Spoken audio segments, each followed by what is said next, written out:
important. The State Department, in my view, over the years has become less and less relevant in the making of foreign policy for a variety of reasons, not because there aren't talented people in the State Department. There are, and I've known that from the past interacting with them, but because it moved too slowly, because it took too long to action, because you gave a directive and it took so long for the State Department to do something because of internal processes or whatever, that largely administrations would start to work around the State Department.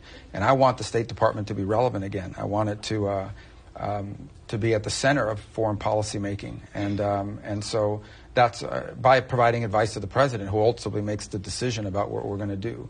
So it's a great job, and I tell you, it's not just the position, but to being Secretary of State for Donald Trump is a great job, because you're not going to be wasting a lot of time. No. Once a decision's made, you're going to get to act. It's such a tricky time to be Secretary of State, especially as a Republican, because you look at the Republican Party and it's fractured internally about where we should be on foreign policy. It's not like during the Bush years where it was, we were much more neocon-y on the right, and now there's a real division within the right, within MAGA even, on what should we do about Ukraine. Most of the party, I think, wants nothing to do with that anymore. What kind of saber rattling should we be doing about Iran? There's a large strain that believes none. We should be focused on China, and we should stop demonizing Iran and Russia and keep our eye on our biggest threat. I know you think they're our biggest threat as well.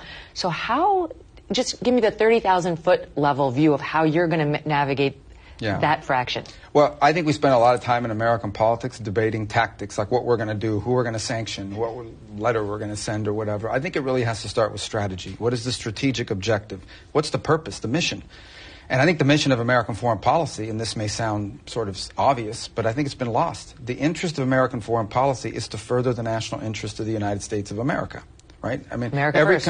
And that's the way the world has always worked. The way the world has always worked is that the Chinese will do what's in the best interest of China, the Russians will do what's in the best interest of Russia, the Chileans are going to do what's in the best interest of Chile, and the United States needs to do what's in the best interest of the United States.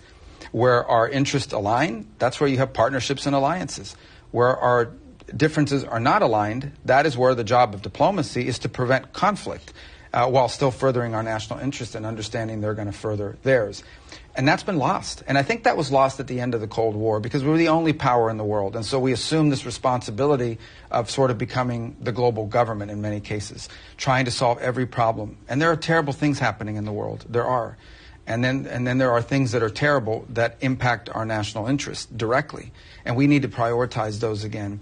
So it's not normal for the world to simply have a unipolar power. That was an anomaly. It was the product of the end of the Cold War.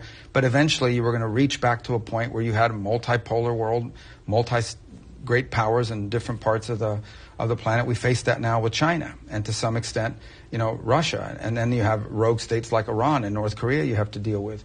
So now more than ever, we need to remember that foreign policy should always be about furthering the national interest of the United States, and doing so to the extent possible, avoiding war and armed conflict, which we have seen 2 times in the last century be very costly. They're celebrating the 80th anniversary this year of the end of the Second World War. That I think, if you look at the scale and scope of destruction and loss of life that occurred, it would be far worse if we had a global conflict now and life on the planet. Mm-hmm. I mean, it sounds like hyperbole, but you have multiple countries now who have the capability to end life on Earth.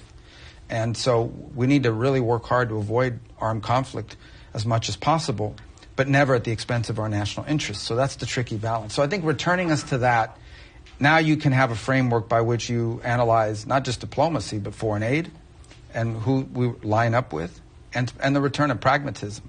And that's not an abandonment of our principles. I'm not a fan or a giddy supporter of some horrifying human rights violator somewhere in the world. By the same token, diplomacy has always required us, and foreign policy has always required us to work in the national interest, sometimes in cooperation with people who we wouldn't invite over for dinner, mm-hmm. Or people who we wouldn't necessarily ever want to be led by. And so that's a balance, but it's the sort of pragmatic and mature balance we have to have in foreign policy.